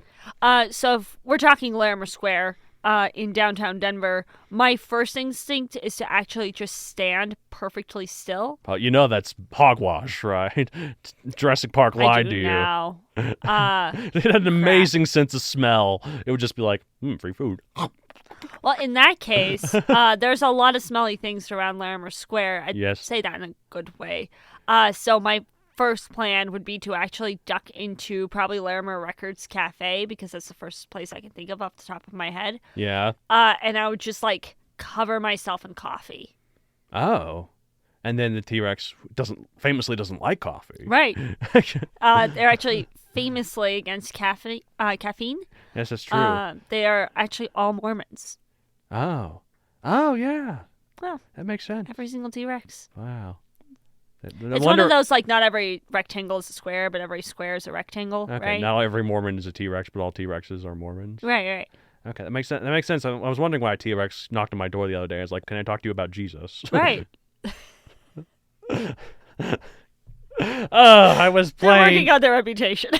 I was playing, those Jackbox games where you play... Yeah, I was playing one of those... games where you have to answer the question or whatever. I forget what one was. And one of my friends who was with us was Mormon, and I decided to really troll him. And one of the questions was, "What is the worst thing to sell door to door?" And I put religion. I mean, you're not wrong. He thought it was funny, actually, so that's good. Okay. Well, usually I would say just run between its legs, but that might still work. It might still work. It might hold its little head down and look down and then fall over. So just run and slide between its legs. Yeah. Better hope that as you're running towards it, it doesn't just reach down and go... Yeah, no kidding. Well, if their vision is as terrible as we think, hold still and observe the situation first, and then make your move. I got terrible news. Their vision is not that bad. It's actually great. Jurassic Park lied to you about, can't see you if you don't move. Oh, great. Well, I hope there's a Jeep nearby, because I'm going pedal to the metal. I've been telling guests here, I imagine you're standing, of course you've been to Golden, right? Yes. So imagine, that main street of Golden? Yes. You're standing in the middle of the street, the T-Rex is standing on the middle of the street, 50 feet away from you or something. You got buildings surrounding on each end. What do you do? Dodge into the alleyways. Even though they were an apex predator, we know that they were more ambush. Right. And probably weren't the most agile. No, exactly. I mean, I don't know if they could. They think maybe T-Rex could go up to 10 or 15 miles an hour, which is slow for its size, but way fast for a human. Can you run 15 miles an hour? Nope. Can you run 10 miles an hour? Probably not. Okay. But there often is proximity to a building, and if it can't make a turn, well, that's where, with certain modern predators, or even with a moose can't turn very well, out-turn. That's true. That's a good way to do it. There is no escape plan. I'm just going to go in there first. Just sacrifice yourself. Be like, I'll feed the beast so you guys can escape. Because can you run? No. Can you jump over? I don't know. I didn't think it was that fast anymore. I mean, can you actually run one? They're 30 miles. They're huge. Oh, that's really fast. No. Sometimes they think it would be only 10 miles an hour, but that's still really fast. That's like the human top speed, right? 20 miles an hour. I don't know. Usain Bolt could get up to 22 miles an hour. Well, I'm not Usain Bolt though. Come on, just work out a little bit more then, right? I feel like I'd probably get in the car. My go-to would be to get in the car because I feel like the car could outrun it. I also like to imagine this is a T-Rex that's out to get you specifically. That's what I like to imagine. He has got a thirst for you. Oh geez, you've got a GPS device and it knows where you're at. Yeah, you can't just hide and hope it doesn't see you. I mean, I still think the car, I have a very good relationship with my car. And it's very fast. It's true, so you'd use it to escape. But if this is a T-Rex that really has a thirst for you, it's like a supernatural. It's like the ghost from It Follows. It just slowly follows you, no matter where you go. I mean, I guess eventually, maybe you would board an airplane and get off of the continent. Nope, it'll still follow you. No. I don't know why I decided this T-Rex. Most of the others, I wasn't like this. I just thought before. I go home to Romania, Matt. There you go. Okay. I feel like that's a good escape. You should just let the T-Rex win. You'd just be like, you can have North America. Yeah, bye. It only wants me, so the rest of America is safe. Okay. Lana, maybe it chooses a new target now. Oh, jeez. You've doomed America. That's its problem. Thanks, Christina. That's your problem now. Let's go to Canada. Nobody wants to go up there. Canadians are so friendly that T-Rex would leave them alone. T-Rex would probably just eat some maple syrup and... Be happy. He'd like put his thumb up and be like, hey. Escape route for T-Rex? I'd try to find a lake. Well, I bet T-Rex could swim. Well, at a certain point, he can't swim. It's like you just use its feet to like kick. I don't think he'd get doggy paddle. Well, no, he couldn't use his front limbs, of course. But okay. He just uses his back limbs and just kick. Can they swim? I don't see why they wouldn't. Try to swim with just your feet. It's hard. Ducks do it. They do it great. Yeah, but ducks are designed for that. Yeah. Yeah, their bodies are different. As I saw this like funny Facebook meme, and on one of those paleontology groups I was in, that was really good. It was like one of those Venn diagram things, but there were 3 circles. It was dinosaur, flying, swimming, and a duck was in the exact middle. But like dinosaur and flying, when there was just like regular birds. Flying and swimming was a flying fish.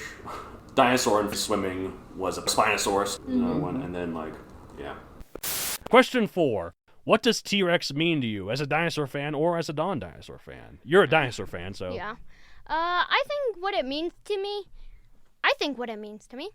is that it's a freaking giant lizard that I never want to see be brought back to life. I know, they wanted to have, like... Jurassic Park's as far as impossible, so... Yeah, I know.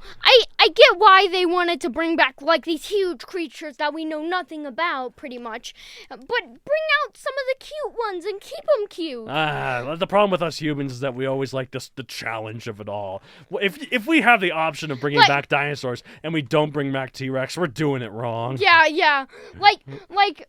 I remember, like, the one who engineered the Indominus Rex is like, I need to figure out a way to make everyone's life worse. I got it! I'm going to make a savage, hungry, murderous machine that actually is mixed with already 2 very dangerous dinosaurs and release it out into the wild, and I guess it'll just learn to survive on the human corpses that it devours.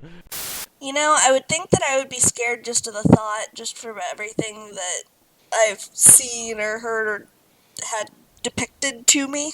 Yes. But for me, it just kind of is. I mean, it's kind of hard to wrap your head around when you don't see it. Yeah. Because, dinosaurs are fascinating that they're kind of like the mythical monsters of, like, the Minotaur and the Hydra and whatever, except they were real at one point. But like mythical monsters, we will never see them. So... And then it's a short leap to dragons. Right, yeah. So usually whenever I think of T-Rex, I don't go straight to dragon. It's other dinosaurs that make me go straight to dragon. Oh, like please don't say pterodactyl, because that wasn't... No, oh goodness, no. You've learned that that's not a dinosaur, right? So, close relative, but not dinosaur. I hear pterodactyl and I think of Ducky and Petrie. Oh, yes. I think so being on the podcast before, I don't like the underwater dinosaurs. Yes. Those terrify me. So I'm going to rank the fear level right beneath those guys. Yes, okay. That's I think out of all the land dinosaurs, T-Rex is Yeah, no, they're pretty scary. Although I've always talked about in this show that they're so big that they might not view you as food because it's a lot of effort for just one little bit of meat. But the movies always make me think. Well, the movies, most movies star humans. Right, that's true. So that's true.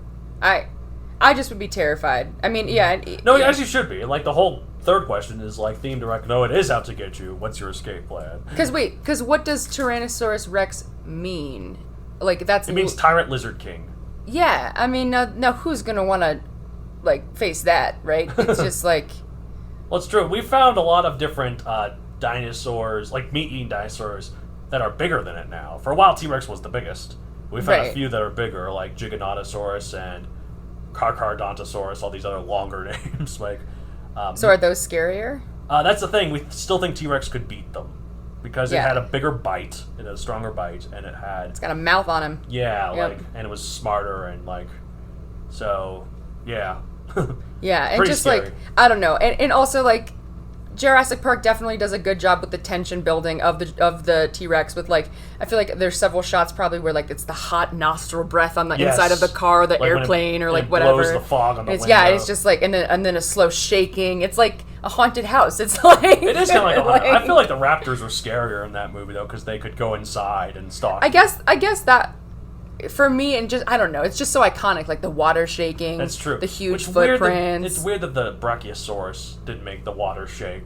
That's true. It was so much bigger. It's too cute. So it's like you see the water shaking, and it's like, oh, it's you, buddy. Like, you're good. It's true. Because, like, I don't know, a T-Rex weighs about the same as an elephant. That's a good point. Does an elephant shake the water? Probably, right? I mean, it depends on how close it would be. Okay, so they're in the car, and they're, let's say you're in a safari, and you're in your car and you have your water on the dashboard, and then there's an elephant, because they don't see it yet. It's like 20 or 30 feet away. Wait, you straight up, you're telling me that this elephants in real life are not that far off the size of... Mammals are so much denser than dinosaurs. So like an elephant's weight is going to be consistent with a what size dinosaur? A T-Rex. Maybe a little bit less than a T-Rex, but... Okay. Wow, that just made it so much less scary. Hollywood is tripping me up. An elephant's about 6 tons, and T-Rex is like anywhere from 5 to 10 tons. So you don't think that's accurate when they show the water? No, I don't think so. Oh my god! It makes for a great movie scene. It does. That's what got me. That's where my mind went when you asked the question. Like, iconic. Well, it's now no longer the biggest carnivore, although that is disputed. Like Spinosaurus, even with the new reconstructions, is taller, but I don't know if it was as heavy. I think they've realized now that Spinosaurus is as heavy, or even heavier. Like, it's bulkier. I think they've realized. My bad. I have trouble keeping up with the Spino. No worries. Like, I know they change it so often. They do. So this is the 100th episode of Paleobites, and I'm doing T-Rex. I'm planning for now the 200th episode to be Spinosaurus, and then talking about all its different changes. And maybe by that point, too, we'll have new stuff about it. Like... But I guess to answer what T-Rex means to me is, even though ever since I learnt about it, I've been a Giganotosaurus fan, or as Sam Neill pronounces it, Giganotosaurus, which kind of sounds better. Yeah. T-Rex is, to use the derisive term, so to speak, that some of the paleo community use, awesome bro for people that like seeing like images of like more outdated 90s dinosaur reconstructions, like doing violence and fighting and roaring and snarling. T-Rex is that incarnate, just through popular culture, accurately or not. It's the Tyrant Lizard King.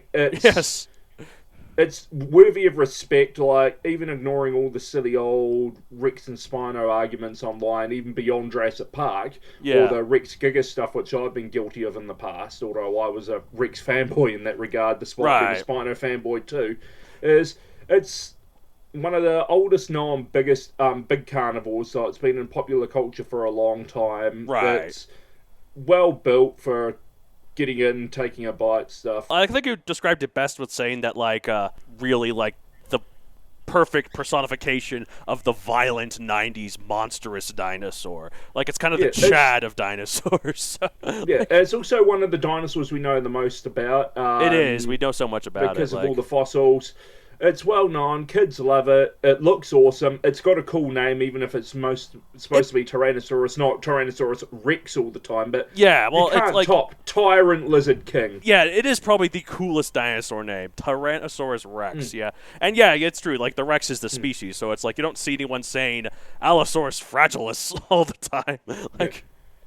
Albertosaurus sarcophagus. I mean, you might get people saying Allosaurus maximus, but I think that sarcophagus... That's true, but that's just Saurophagonix. Like... Is Maximus however you pronounce it? I can't pronounce that now. Yeah, Saurophagonix. Yeah, I think Allosaurus maximus is now Saurophagonix. So... a bit like how Ultrasaurus and Seismosaurus are now considered Brachiosaurus and Diplodocus. I miss Seismosaurus.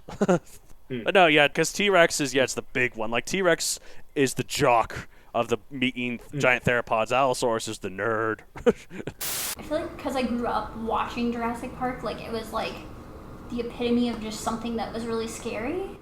Something really scary, but also something monstrous, but also real. Like, because, like, a monster in your closet isn't real. I mean, it may seem real, but it's still such a supernatural thing. T-Rex, Like, it existed. it did exist at one point, yeah. Yeah. What about you, Jake? I don't know. I mean, in the beginning it was supposed to be scary, and then its arms confused us. So Its arms are still scary. Like they were actually quite strong. Oh yeah. They were nothing compared to Carnotaurus's arms, which were like so scrawny that they couldn't. And they started at the they only came out of the body from the elbow down. Like they just hung, and they would have been vestigial after a bit. They would have atrophied after a couple million years.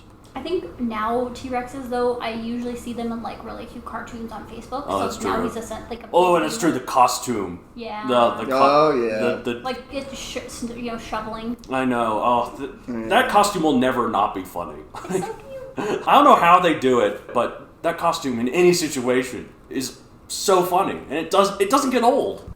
It just brings a lot of good memories, because, when you think about dinosaurs, I feel like one of the very first things you think of is a T-Rex. Yes. So you talk about T-Rex, it kind of is like the gateway drug of dinosaurs. Ooh, almost. It is. So, yeah, like one of the first dinosaurs anybody gets into is T-Rex. Yes. I mean, you got Stegosaurus and Triceratops and those as well. Yeah, exactly. But usually one of the very first things you see is going to be a T-Rex. Well, T-Rex is like one of the most famous animals ever. Not just despite dinosaurs. They're not being very animals. many specimens. Yeah. Yeah, like if you're, even when people are like making fun of things, they're doing like animal sizes. Mm-hmm. The next one they're going to put in is usually a T-Rex. Yeah. For, to show sizes of things. For all the animals that we have nowadays that are bigger than T-Rex, yeah. Yeah, exactly. Whale, end of list. Yeah, pretty much, yeah. So I don't know, well, I can see brings that. back a lot of nostalgia. Yep. Isn't it funny how for such a terrifying creature, it usually just spawns good memories for people? Right, exactly. Well, it's because it's so far away back in Exactly, and I mean, temporally, yeah. Has a T-Rex ever killed any humans? No. I guess I really shouldn't say it, because I mean it's possible that a T-Rex bone has fallen on a person. That's true. That's true. Maybe a T-Rex. So there has might killed actually that number might not be 0. I'd assume it. If it is 0, I think that'd be actually a good fight. Right? Yeah. if my depression hits a big turn downwards, and I'm like, there's no way to end it. I'm just this is the end. Just want to. But you're what if I make ill history? Wow. And you just want to be done with the pain. What if I make history? I'm gonna be the first human killed by T-Rex. Right? Exactly. Just wheel me over to the Denver Museum. And then we'll just, saw off the head or something, whatever it needs to do to just fall down. Yes, and specifically the skull to fall down and crush me like it's eating me. Exactly. Yep. It's I'd be a happy yeah camper, happy life. I don't know. I shouldn't joke about this. I shouldn't joke. But I just want to be killed by a T-Rex. This is the dark part. Of the episode. Here we go. Instead of being killed, I'm gonna have the skull just fall down and crush me and eat me, but I live. So I'm not the first person killed by a T-Rex. I'm the first human eaten by a T-Rex. Is it kind of like the scene from Jurassic Park when the car falls on them and they happen to be right where the sunroof is? And then I'm going to crawl through the rib cage. Fall mouth open. And then you're just going to be standing in its mouth, and you're going to, crawl through the rib cage and then crawl out the rectum. Like, I got it! I was eaten and digested by a T-Rex. I mean, for me, it digs up nostalgic memories. Yes. It's been pretty cool to see it at the Denver Museum of Nature and Science. Yes, one of the first things you see, if not the first thing, depending on which interest you go in from. Yeah, it's always been really cool to know that thing was once alive. I know. And it strikes the imagination. Yeah. I would say that about most other skeletons, but because T-Rex is so integrated into pop culture, as compared to, say, Dunkleosteus, which they have a skull of. Yeah, I've seen that at the Denver Museum. Yeah, that's a cool fish. It's a cool fish, but if you don't know what it isn't as iconic, but everybody knows what a T-Rex is. Oh, yes. Everybody can imagine that thing alive in some way, shape, or form, and it's incredible. It is incredible. I think it's up there in terms of the most famous animals of all time. It really is, and what's really interesting is you can track how the understanding of it has gone through the ages. Mm-hmm. We used to think it dragged its tail on the ground. Yes. We used to think it was an awkward creature. Right. There's those old pictures of it where it's standing way upright, the like a kangaroo. The kangaroo thing, yeah. So. And it's been, in a sense, track its evolution through modern times. Yes. And our understanding. And yeah, it's been iconic because every time something comes up with a T-Rex article, everybody clicks it. Exactly. Everybody clicks it. Well, and T-Rex is one of those few dinosaurs when it has pop culture appearances. It's not just about things that are about dinosaurs. No. Like Lara Croft Tomb Raider, or not the movie, but the original PS1 game has a T-Rex in it. Toy Story has a T-Rex in it. It's like... I mean, its name suggested it was the king of the dinosaurs. Exactly. Now, the paleontologists can debate in circles about that all they want. And they will. That's their job. So. I feel like T-Rex to me is like the standard dinosaur that everybody thinks about when you think about dinosaurs. Yes. Right? Like, you think of a dinosaur and it's a T-Rex. It's the first thing that pops into your brain. Mm-hmm. So I feel like I don't have, like, as a hipster, right? Yeah. I have to think of something that's, like, more off the beaten path. See, that's why my favorite dinosaur is Sign Raptor, because no one else's favorite dinosaur is Sign Raptor. That's fair. Yeah, I'm with you on that. I'm always like that guy that, like, whenever, like, I play competitive video games, which is rarely because I get very competitive. Right. But, and there's, like, a list of characters. There's always, like, those tier rankings, like, this is A tier, this is B tier, whatever. You pick the A tier characters. These are the ones that everyone loves, that they're really good. Like, but I want to get really good at, like, the C tier characters because no one expects them to be good. There you go. So I realized I just said all of this. My favorite dinosaur is the Triceratops. basically everyone's second favorite dinosaur, right? Yeah. So, okay. Well, once you learn more about dinosaurs, I think you'll have a new favorite. I mean, I have been on this podcast 10 times. And do you remember any of the dinosaurs we've talked about? I remember the jokes that we have made around the dinosaurs, and I remember Zibby. I don't remember what Zibby stands for. Of George Zibizewski. Wow. Yeah. No, his first name is George. Every single Georges one of them. Zibizewski, yes. Yeah. So... Anyway, okay, so your second favorite dinosaur, I'm assuming, is Zibby, then. Of course. Yeah, Triceratops, Zibby, and then... But not like that dinosaur is like a whole species, yeah. Right? Just the Zibby that we were talking about. T-Rex, I think, is really, really iconic. Mm-hmm. I don't think anyone would dispute that. No. For a century, almost, he was... The largest known carnivorous dinosaur, and that's why he's so famous. It wasn't until they finally found Giganotosaurus that they were like, "What?" And even then, Giganotosaurus isn't that much bigger. I know, but still, like, honestly, holy cow, they found someone else. But so I think that he is like the ambassador of all things dinosaur. Yes, a lot of people probably know more about T-Rex than they do any other dinosaur, and they. Certainly the most famous. Mm-hmm. All right. Finally, question 5. Is T-Rex truly the coolest dinosaur ever, or is it overrated? I think that it's been appeared so much that it's overrated to be... No, let me explain. It's not completely overrated. It's pretty high on the absolutely god-tier dinosaurs. Yeah. But, I feel like it's been talked about so much, it's been worn out. Yeah. How, the Velociraptor from Jurassic Park, that's just been worn out so much. Yeah, there's a lot of other cooler raptors, like Utah Raptor. Yeah. Also, I really just want to see, welcome to Utah, and you just see a raptor standing in the middle of the road. I just imagine it smiling. Right. Yep. That'd be pretty fun. Yeah, that'd be dumb. It can be overrated, but only due to overexposure, because, as to quote TV tropes, stock dinosaurs, like Disney's Dinosaur introduced the Carnotaur, and now it's everywhere. Right, that's the thing. I do applaud Disney's Dinosaur for doing something different, even though they just turned Carnotaurus into a pseudo-Rex. That actually made it cool, though, because it's like they could have the Rex-like thing without it just being another copy-cutter Land Before Time. Yeah, exactly. No, it made it just... that movie was pretty good about, it didn't have any of the stock dinosaurs. I mean, it had a few, but instead of Triceratops, it had Styracosaurus and Pachyrhinosaurus. Instead of T-Rex, it had Carnotaurus. It did have raptors, but it never specified which one they were, so who knows? They could have been... They could have been Troodons, or they could have... Trodons, or they could have been... Deinonychus, or even... They could have been Sorthanoides.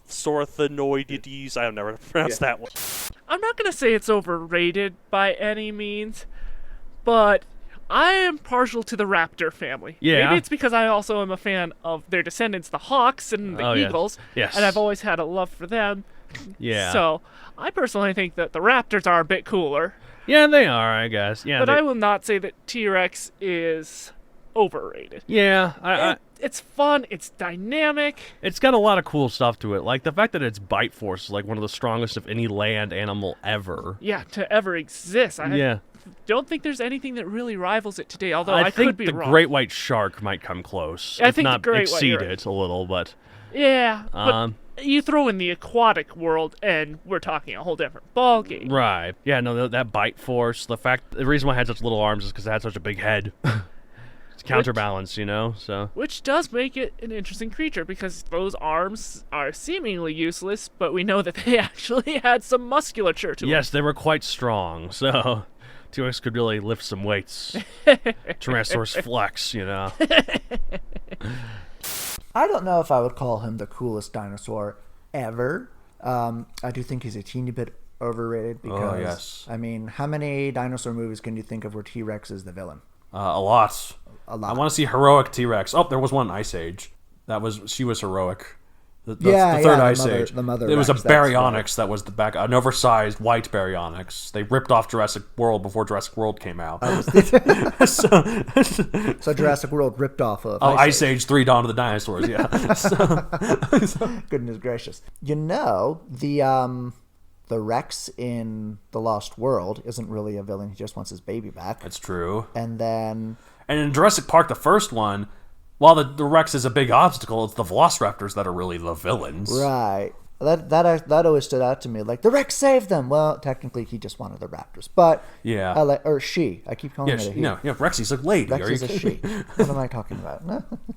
And I guess, actually, it's not villain in any of the Jurassic Park movies. Probably the closest is in The Lost World, but even then, not really. Yeah, I suppose so. But I mean, in lots of the Land Before Time movies, it's a T-Rex or something similar. Yeah. And then there are many crazy, just bad monster movies in general that have some weird incarnation of a T-Rex. That's true. It's true. I think it's definitely used a bit too much, but I don't know if it's overrated because I think it's really cool. Its bite force, its smell. The bite force is really cool. Not to mention the nooks in its teeth that gave it a bacterial bite. Yes. One thing I will say that annoys me is that because T-Rex is so prominent, whenever the average person sees any theropod dinosaur, they automatically think T-Rex, and it's like, no. Look at the fingers. Look at the shape of the head. Well, I know. Look at the size. When I describe my favorite dinosaur, Sign Raptor, and people are like, "What's Sign Raptor?" I want to say, well, it's not really a raptor. It's more closely related to Allosaurus. More specifically, it's in the Metriacanthosaurid family. But people are like, "Wait, you're comparing something I don't know with something I don't know." So I'm just like, okay, I guess it's more closely related to T-Rex. It's not, but yeah. I mean, get for an image, I guess. Yeah. Overrated. Yeah. I like how you were just up front. Overrated. I mean, okay. it's like the Michael Jackson of the dinosaurs. Michael Jackson, except for all the terrible stuff we did, was actually pretty cool. Everybody knows him. Okay, so what do you think is the coolest dinosaur ever?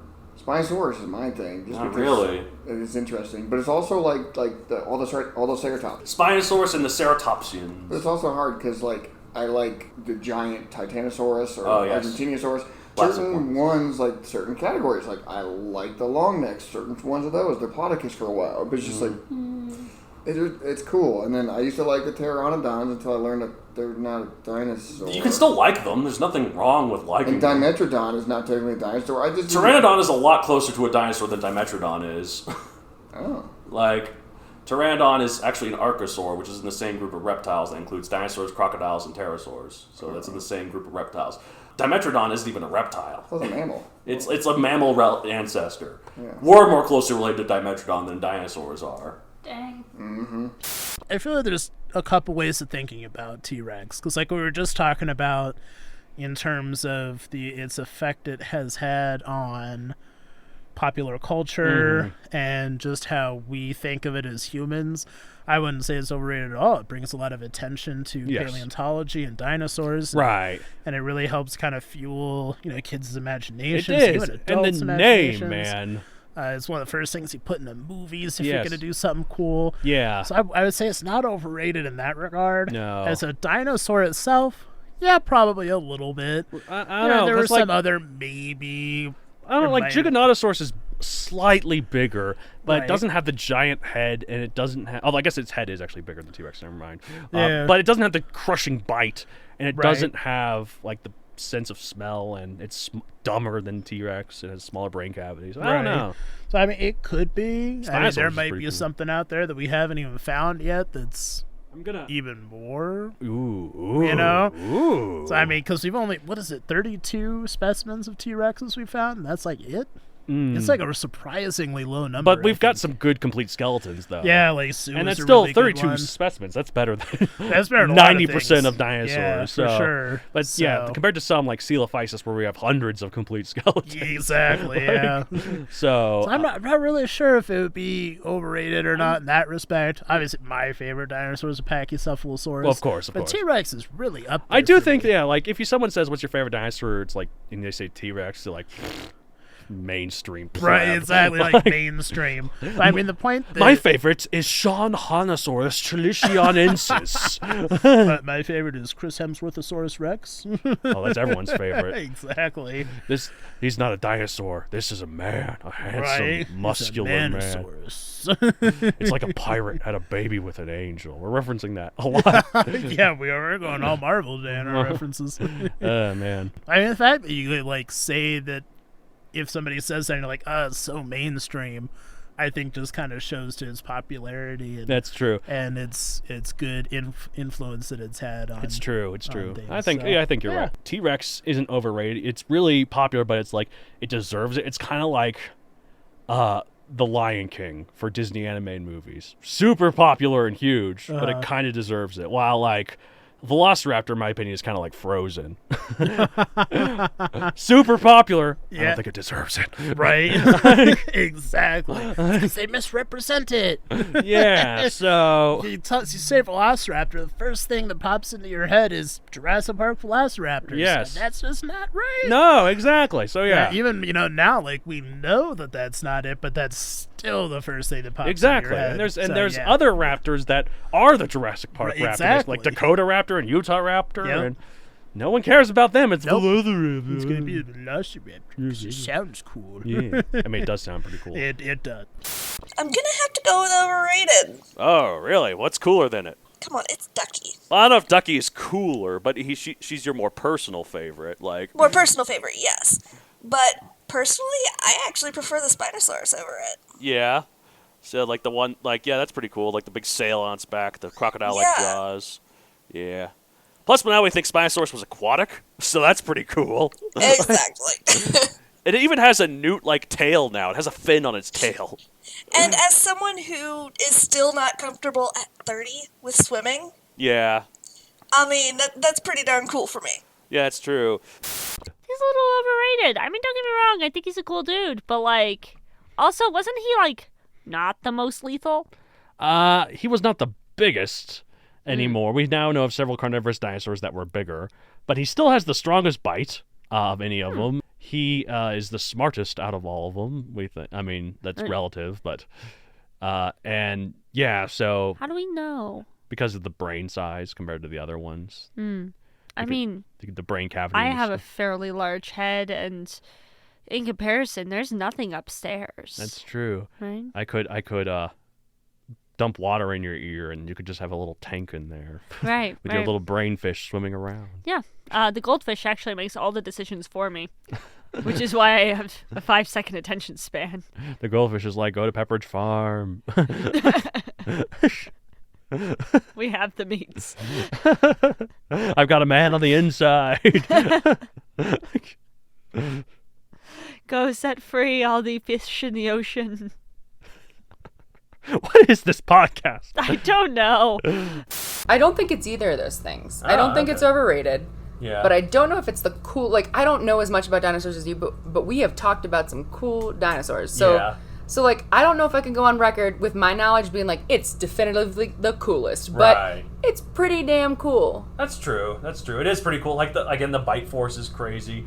The fact that hunted in packs is crazy. Like, I mean, I feel like it's a big deal because it should be. Yes, right? it is. And it's one of the biggest land predators of all time. Not quite the biggest anymore, and it also lived right at the end of the age of dinosaurs. So it's like, so it's like the dinosaurs went out on a high note, kind of. Yeah. Yeah. Yeah, on the flip side of it, I will say I do think a lot of people think it's like who don't know a lot about dinosaurs are just like, oh, that one's cool, it's big, it's scary, it's big, it's the one. T-Rex is probably one of the most famous, not even just dinosaurs, animals of all time. Like, yeah, I mean, I guess take anything that's kind of scary, even if you take if you think about the scariest, I don't know, like vampire of all time, people are probably going to say like Dracula, right? Or the way Edward stalks Belle is kind of creepy. That is kind of creepy. I watched you while you were sleeping. Yes, but it'd probably be like Dracula is like the scariest vampire, and it's just like in the field of anything that's scary, whether if it's monsters or anything like that. I feel like, or pirates even. It's like Blackbeard was like the pirate. It's like that's true. Well, the thing about things like Dracula, it's like sort of like T-Rex. You got so many different versions of it. You got the silly versions, like the Hotel Transylvania one and Rex from Toy Story, or you got the scary version. Yep. You know? Absolutely. But I feel like anyway, those things are iconic for a reason because they are the scariest and the biggest and the baddest. Mm-hmm. And yeah, sometimes they might be mentioned a little too much compared to the other guys, but T-Rex, pretty cool.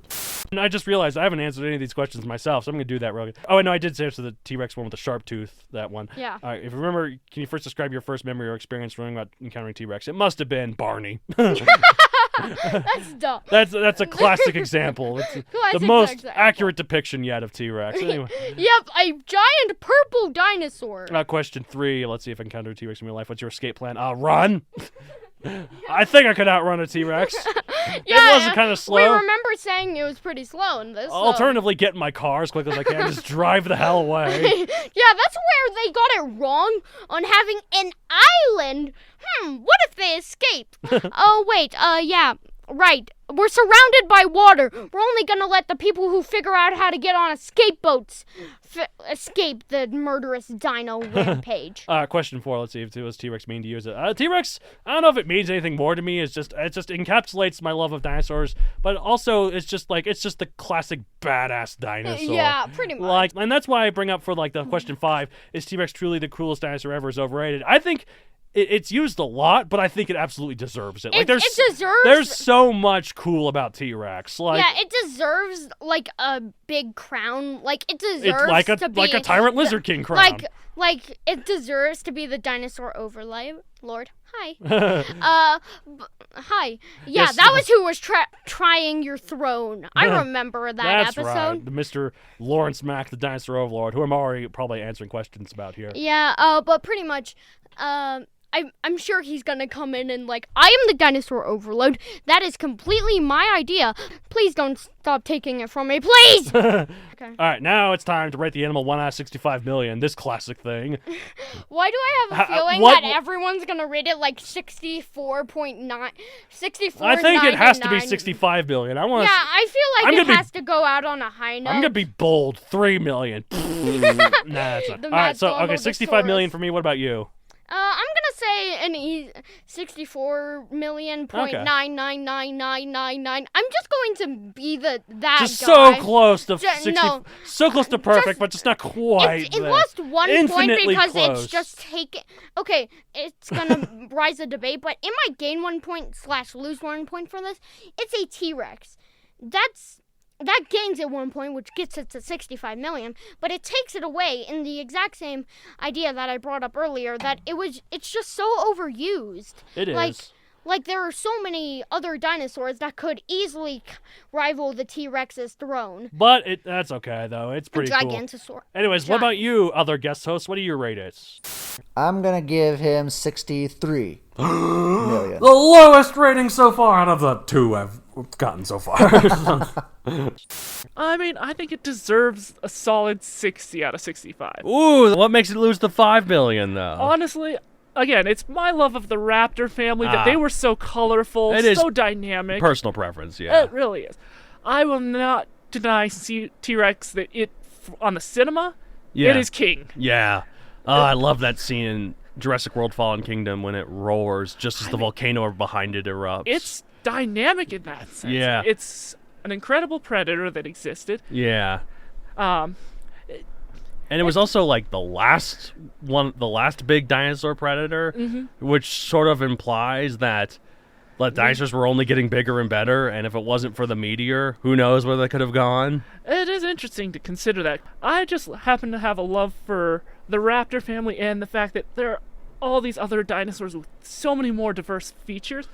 But if you're gonna put it on any dinosaur on a big screen or in a 5D virtual reality experience, you gotta go with a T-Rex.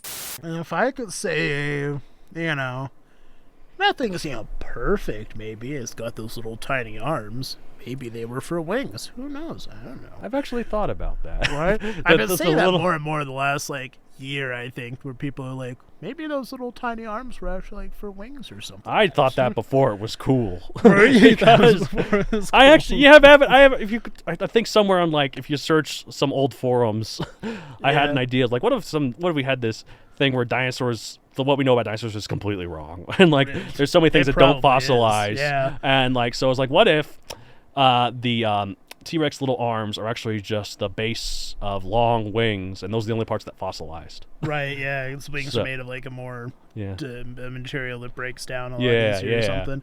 So, if you think about it, there's so many animals out there that if you look at their skeleton, nothing like it looks nothing like what they actually look like. So, except for crocodiles, that's pretty exact. But yeah, exactly. Even humans are pretty close. There's some things. The skull of a human is pretty distinct, and I've never seen.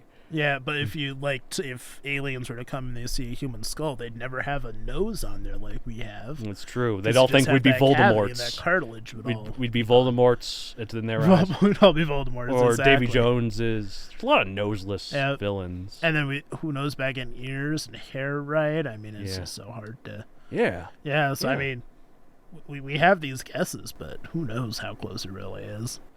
Anyways, rate the damn thing already. Right, would it be too obnoxious if I said 64,999,999? A little obnoxious, but yeah, go for it. Perfect. Let's do it. That's how we rate it. It's not quite perfect, but it's really darn close.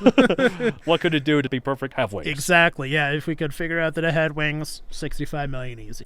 All right. So then 130 million double. Oh, double! Whoa! 130 million. Nice. It's pretty good. So what do you give Giganotosaurus then? 260 million? 65 million, because as much as I like it, I acknowledge that just based on from the findings I've read, and they're probably outdated, as I mentioned, I'm not always up to date with my findings. I'm not either, but I try my best. And how it looks like it may have hunted in packs, unlike which Rex, is pretty cool. There seems to be evidence of that too. But it seems to have been a sauropod hunter, which would mean pursuit. Granted, Rex was probably pursuit too, but follow prey over long distances, get in, inflict vicious wounds so it bleeds, and get back. Right. Yeah, because whereas Rex is more like a bulldog in build. Yeah, exactly. Rex also, I think Alamosaurus lived alongside T-Rex, so there would have been a sauropod with T-Rex, but it was not designed to hunt it. It was designed to hunt Edmontosaurus and other stuff like the duckbills. Yeah, so I'm thinking about those iconic moments we talked about in Jurassic Park today, and it's just too iconic to let it down. So I'm gonna give it 65 million. Cool. I'm waiting for the one of people are going to be like, I'm going to rate 2 million. It's kind of derivative. No, just kidding. It's I liked T-Rex before it was cool. Hipster dino nerd. Yeah. Well, it was discovered in 1905, I think. So you're straight up lying, or you're insanely old. Right. I rated 12 Chicago pizzas. Okay. Makes sense because the Chicago Field Museum is where Sue normally is, the T-Rex that was here in Denver, and then I missed it. Bullshit. Yeah. I mean, all right, well, there's the Velociraptor. I agree with Jake. I just think it's so overrated. It's really cool, but maybe let's go with, how about 12 million? 12 million? Yeah. Ouch, T-Rex. That T-Rex is it's really hunting for you now. Uh-oh. Jake, what about you? Are you going to be so bold as to give it 12 million? I thought he would go lower than me. Okay, so you guys think it's overrated. I don't know why I'm defending T-Rex here. I don't really care about either way. Name a meat-eating dinosaur that does its job better. Spinosaurus is a different job. Velociraptor. No, it doesn't. Velociraptor's puny. Yeah, but they were like smart, right? Yeah. T-Rex is a scavenger. Hey, you went there, huh? You cited Jack Horner's paper that I look at the T-Rex and its shape and go, I think you're like a vulture. Yeah, but vultures are pretty cool. You're not allowed on this podcast anymore. I think they're cool. When you phrase it, it has a bite force so strong. It can crush bone. But when you compare it to a vulture, I'm actually going to raise it a little bit. Let's go 30 million. It gets the vulture multiplier from 12 million to 30 million. Okay. So what's cooler? Okay. Crocodile or giant cheetah? Ooh, they're both cool for different reasons. That's the point. Like T-Rex is crocodile. What's cheetah then? Velociraptor? Velociraptor. Okay. Yeah, they're agile and yeah. So Well, then what do you rate it? 57, 58 million because he's up still there. the second lowest score so far. He's up there, but not the coolest. I'm gonna have to go slightly under halfway at 30. 30 million. Wow, that's actually... I guess this isn't popular with Christina is because the other Christina gave it like a 10 million. I'm like, ouch! T-Rex is angry. I almost went 25, but that's still not as low. But No. I'm gonna stick with the 30 because there are some pretty cool things about it, even though I think it's pretty overrated. Right. And well, plus, like, the things that are cool about it, like, aren't really the things, like, you prefer in your dinosaurs. You prefer when they're sweet and cute and, like, have the voice of Judith Barcy, you know? Oh, come on. Anyone who's seen Land Before Time cannot avoid the adorableness that is Ducky. All right. Well, that's it for this week. Thank you so much. 100 episodes, man. This has really been a journey, even though I've only been part of 3 of these episodes. It's been such a journey. It's lasted millions of years. That's how it's felt, anyways. All right. Yeah, pretty much. All right. If you want to get a hold of the show, you can contact me at matthewdonthecreator.com for any general questions to either co-host. You can follow me on social media at MatthewDonCreator on Facebook, at MatthewDon64 on Twitter, and MatthewDon64 on Instagram. And also, I have another podcast called The Ritwit, if you like writing, where 2 twits talk about writing. No, you made a typo. It's not... if you like writing, it's if you like writting. That's true. It is the writ where 2 twits talk about writing / writing. Anyway, also I have a book series on Amazon Megazoic available for print and Kindle. I made a conscious effort to not use Tyrannosaurus in Megazoic. There are some of the bad guys of the Tyrannian Kingdom. Their main soldiers are Tyrannosaurus, but there is not a named character who is a Tyrannosaurus Rex in Megazoic, and I did that on purpose. Because everyone I remember like Dreadnoughtus was one you refused to use because it just had such a cool name. Like a Troceraptor you refused to use. Yeah, it's just like people would think I made it up. Yeah, although I did use a Dreadnoughtus in the final chapter. Spoiler alert. Anyways. Spoiler alert. No one cares. Hey! That's okay. I'm saying no one cares if there's like one tiny dinosaur, which actually Dreadnoughtus was very large. A big dinosaur. Anyways, all right, that's it for this week. As I say at the end of every episode of Paleo Bites, give me your best T-Rex roar. Perfect. They should cast me for the T-Rex. Please, Jurassic Park. Please, I'm desperate for a job. All right, bye. Bye. Wow. Snarl. Bellow.